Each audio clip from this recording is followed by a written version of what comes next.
And I did forget to mention, I'm using, or I should say working with, the Greenwood Tarot deck, or Tarot of the Greenwood, it's called. I don't remember who the author is, and the box is long destroyed throughout history. My personal history, that is to say. And then we'll also be bringing in an angel tarot card over here to provide some guidance towards the end of the reading. Okay.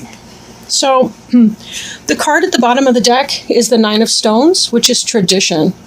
Tradition has to do with school. It has to do with learning. It has to do with your family group. It has to do with the rituals of day-to-day living. This has to do with your habits and the things that make sense to you. You'll notice these are a couple figures here. There's some kind of a teacher. So this sometimes can be that place of learning. So some of you may be in school, for example, college. Some others of you may be participating in something. Some kind of a ritual that's historical, very traditional. I'm thinking of sweat lodge ceremonies as well, and other things. But just kind of getting together. You know, it's that time of year. We love the celebration of the fall, and Virgo brings in the fall later in the month as we transition into Libra later on. But not for a while yet, right? We're just into Virgo now. Now, next, covering you, we have the Queen of Arrows. And you'll see here that the Queen of Arrows is the card Deer. Queen of Arrows tends to be a Gemini, Libra, or Aquarius. She has to do with gentleness and energy. This has to do with being a gentle-souled person. Sometimes we know that Arrows people can be very, very blunt. So you may find yourself dealing with somebody who's very harsh in their words, or perhaps the energy may be harsh. Maybe for some of you, you're setting boundaries, and that may be a difficult thing for you to endure. Be careful to go forth with gentleness, right? Deer teaches us gentleness, and that we can be firm and still loving at the same time. You'll notice that there's a big heart right here up above this deer's antlers. Excuse me. And sometimes a white heart, H-A-R-T, can indicate the beginning of a journey. So something that you're going on. Maybe setting your sights on something. If you're the Queen of Arrows, and it doesn't have to be male or female specifically, it can be just more the energy, that it has to do with going on that new lesson, learning something brand new. Again, we see the tradition here in school. So potentially, or learning something, being taught something, but going on a new adventure, even a vision quest of sorts. What is it that you need to open your eyes to, and you need to bring about in your world? Now, this is crossed with the Five of Stones, and Stones is the earth sign in here. This has to do with kind of weathering out the storm. You'll notice that this person's in what's kind of a shelter, and there's all the lightning that's going on. There's some sort of a fire here, presumably started by the lightning. But this person really is just trying to get through something that's difficult or challenging. Maybe you have somebody who represents the Queen of Arrows who's not coming in a loving way, but being very difficult in your life or your environment. Again, this can be someone possibly older to you, not necessarily. It could be a mother who's an air sign. It could be a teacher who's an air sign, or just that kind of intellectual energy. Again, sometimes people can be very harsh with their words. Now, this is just sort of about enduring some kind of a storm. It doesn't have to be a big one. And you'll notice that this person is protected. So even though you're feeling a little... maybe even more than a little bit put off by that, it doesn't have to be a huge disruption in that. Like, you do have protection against that. You do have defenses against whatever that is. But how you look at it. Now, this person sitting here, it's hard to say. Do they see that as a beautiful electrical storm put on for their benefit and to witness? Or are they cowering in fear? I don't see the cowering in fear so much as just kind of, oh, here we go again. So for some of you, it may be a minor, I want to say fracas, but there may be that.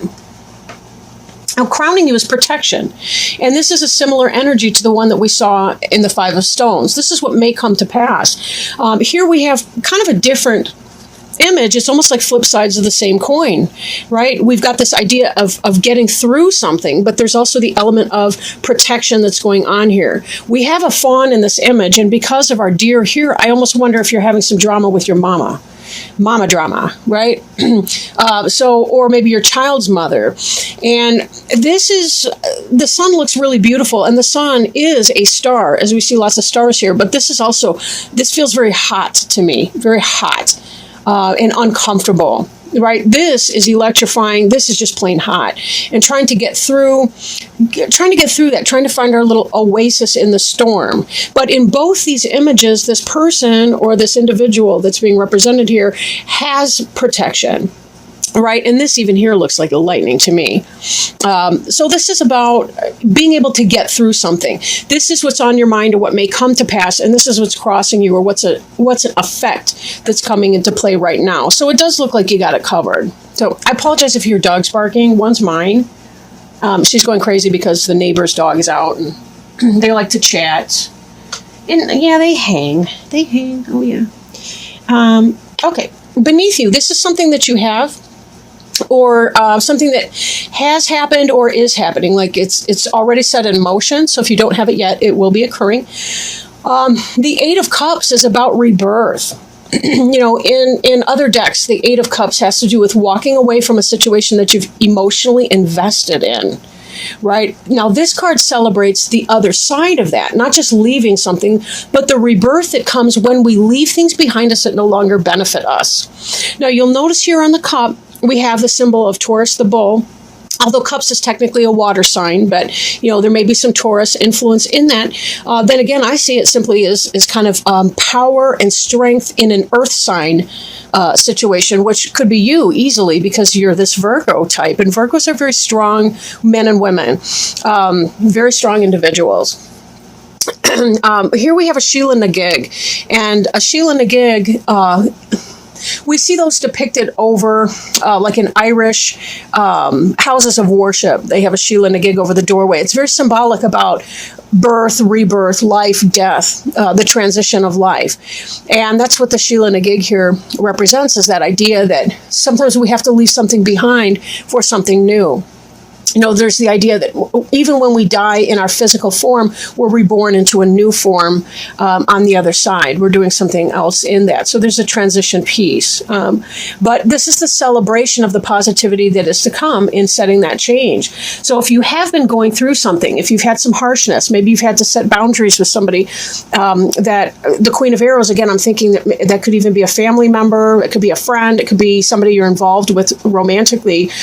You've had to set a boundary with that, and it's kind of giving you, on the one hand, there's been some grief attached with that. On the other, it's kind of giving you a new lease on life. Like, I gotta traverse my own landscape here. I've got to set my own course in life. Now, behind you is the Lover's card. I love the artwork on this card. This has to do with the polarity between two individuals, male and female. For some of you, this could be about being in love. This could be about having found somebody that you have fallen in love with. For others, it may indicate a head and heart decision. There's a lot of symbolism on this card. I can't get to a whole lot of it, really, but here we see the drumming out of new rhythms. We see this love that comes in. We see this, I want to say caduceus, I'm not sure how to say that, but it's the symbol of a healer in which there's a snake that's wrapped up the pole, or a staff. We see the flame of Kundalini energy, creativity, passion, right? We see certainly with the phallic symbol here, we see also that idea of creation and making things happen. Now, this piece here, again, this could be loving feelings. Maybe you're involved with somebody who's an air sign. If this is romantic for you, if this has to do with your family relationships, and to some degree that may. We kind of have all the different signs represented. We've got several stones, a couple wands, excuse me. Actually, we've got a lot of stones. So that's earth. So that can really be anything. Stones have a lot to do with the physical manifestations of the things that we celebrate, like our family and, home, school, family, loving relationships, and so on. So this is an energy that you've come from. Can be that head and heart decision. Maybe it is about calling somebody out and saying, this is what time it is, and trying to get through some kind of a struggle or a storm, maybe making that decision that you have to do. Trying to set boundaries, I think, is very big with people. Just because we love someone doesn't mean that that's a flawless human being and that we're not going to have to set those boundaries. And then what's ahead of you here is this idea of exploitation. We see the bees, we see the workers. There's a lot of Marxist imagery in that. We've got this double-pointed kind of quartz right here, which has to do with the flow of energy. But just be very careful when you're doing something, that you're doing it because you want to do it and not because you simply have to get through with it, or because you have somebody who's dominating you in your life and not giving you the option to say no. Our power, I know this is going to sound really weird, so give me a second with that, but there's more power in saying no than there is in saying yes. And what I mean by that is when you say no, you're able to set a limit. You're able to say, this is not to my benefit. If we say yes to things when our heart is not in that, we can find ourselves ground down, and we find ourselves becoming disposable, I guess. I don't really mean that in the... nobody's going to kill you if they can't do things. But mind that people aren't taking advantage of you. That people are not taking advantage of you. Okay, that doesn't have to be this lover's person over here, but maybe this has to do with even a sense of self-love, trying to find that balance within oneself to say, I don't like it when this person storms at me because I do have to say no, but I refuse to be exploited either. And this is in your immediate future, so be very careful about that. It's going to take a great deal of protection to get through that. You're going to have to weather some kind of a storm, but someone is going to try to take advantage of your generosity. So just be very careful about who you're with. Now, the card representing you is the home card. So again, we see this theme of home and family. So whatever's happening in your family life, it may just be that, that we have to be ever mindful in order to create a harmonious environment. There's going to have to be this balance between what you want and what the other person wants. Maybe this is in your marriage. Maybe this is with your family of origin type relationship. But there's definitely some drama in there. And I feel like you're changing and becoming more empowered in who you are. Even if you make it a gentle yes, a gentle no, somebody else still may not be able to hear that. They still may get bent out of shape because you're not bending to their will, and you find yourself stuck in this environment where they push even harder.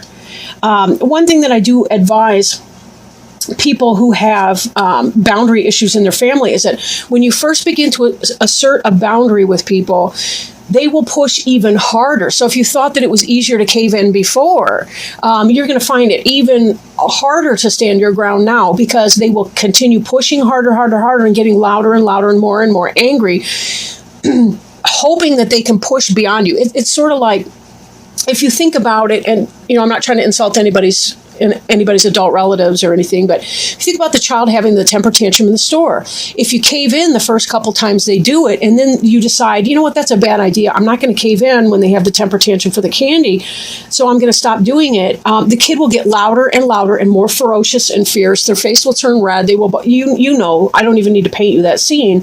It will get worse and worse and worse, and eventually the kid will catch on that when mommy says no or daddy says no, they mean no. That's it, But unfortunately, we have to do that sometimes with adult family members. So if your mom is pushing you in a direction, or if there's some other kind of family member, your partner, whoever is pushing you in a direction you don't want to go, or insisting that you give of yourself when you don't have anything left to give, you may hear some very loud squeaking. At the same time, know that you are within your rights to say no to things that don't benefit you. Right? It's just the way that it is. And also understand, too, that when you're trying to create that home life for yourself, and you're trying to really tap into the abundance and the hope and the beauty that can be your home of choice, note that the pathway does not go directly to the house. And they used to paint the they used to set up I want to say sidewalks, but that's a modern concept. But the path to the home, the path to the door was winding like that. The idea was that evil would get lost in the bends and that they wouldn't be able to make it to your door. It was to keep only the good things coming to your door. The things in life, as you're trying to create your ideal home life, your beautiful picture of home life, there may be a lot of winds and twists before you get to that spot. And so be patient in that. But I do think it may be more that you're experiencing grief in your family of origin, but it seems that your mate, your family of choosing, is really satisfying. This is the 10 of stones, right? That's the 10 of earth in other decks, the 10 of pentacles, 10 of coins. So that's really the happy family type situation. So it seems to me like you've got this going on. And then we look at your environment card. You've got the foundation card here. I mean, what could be better in your private life? You're setting this foundation with this person who's your soulmate, your lover, your partner, your life partner, and creating a beautiful home situation for yourself and with one another. But again, there is that squeaky air sign that may be giving you some grief. So be careful that you clarify what you want. This tradition card that we saw at the very, very beginning reminds me that sometimes it's easier to fall back on our old ways and to say, that's what we want to do here. But, that may not be the case. Now, this 9 of stones can also be about setting up your own business, creating your own business. It can be, again, this is a 9 of coins type card. And, but this can simply be about getting your finances in order and so forth, because some of you may be getting married or setting up a household with somebody, maybe even starting a family, so we're kind of looking at that and thinking that may be the case. Hopes and fears. As we look at that fear's power, be careful about power struggles with difficult people. I mean, both of these cards, these 5s here, are indicating struggle and hardship. And there's a part of you that fears that. Right? You kind of fear the conflict. You don't like a conflict. You want to get along. You don't want to have to lay it down. But unfortunately, sometimes that's what we have to do. We have to know that we're allowed to say no. We're allowed to set our boundary. We're allowed to choose because we don't want to walk in this energy. Exploitation is the energy of defeat. That's when somebody else takes your time and your effort, and they use it to their own advantage with no regard for you. And then here in the final outcome card, though, we see the 9 of wands. This is the wounded warrior card. He's fought off the battles, this individual here.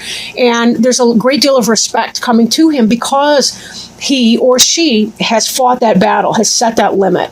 Don't be afraid here to set the limit, because we know the alternative. You will feel exploited if you're not able to say, this can't, I'm not going to allow that. I'm not going to allow that. I want a happy home life. I want to be able to shut my door at the end of the day. I want to invite in my partner, the person who gives me strength and courage, who respects me, and so on. If it is your partner, this may simply be some of that grind that comes, that day-to-day, I am I and you are you, kind of minor differences. You forgot to leave the cap off the toothpaste. It could be somewhat insignificant like that, or it could be where it leads to some deep-seated resentment. So that's another thing. Exploitation can lead to resentment. So be very careful when you do say no, you mean it and you're willing to hold that line. If not, you're also allowed to say, maybe, let me think about it. I'll get back to you. You don't have to make an answer when you feel pressured. Just put off making the decision until you've had a chance to reflect on that and make the true or the best decision for you. Okay, so let's go ahead and shuffle our angel cards and see if we can't maybe get some kind of a step, some guidance, something like that may come in, positive encouragement, guidance, feedback from the angels. The Ace of Air. Oh, this is consistent with what we got. So give me a moment. I will hold the card up so you can look at it. Ace of Air. And I'm going to read you from the book so that we can get the maximum benefit of the answer that we've been seeking. So Ace of Air, I'm trying to get the glare off the card, but that's not really easy. Okay. And it states on the card, brilliant new ideas and inspirations, seeing the truth of a situation, and a challenging beginning. New ideas now take flight. Expect great inspiration to come, possibly from an event or situation that had previously troubled you. Now you see the opportunity to create something amazing and you're full of excitement. Focus your thoughts on your long-term goals and create a plan of action. You now see the truth of the situation. Confusion is gone and clarity has taken its place. Your new understanding replaces previous misconceptions. Now you're ready to move forward. A challenging beginning, turning a negative into a positive, a brilliant intellectual solution. So, yeah, this is wonderful. So a little bit of challenges, but some clarity here, right? The Queen of Arrows bringing clarity as well. Some endurance, because, it wouldn't be life if we didn't have stuff to go through along the way. But really being able to start something fresh and new with honest perspective and an understanding of what it is that you need to do, what you want to do, and setting your direction in that. Let's remember, aces are beginnings. Those are new.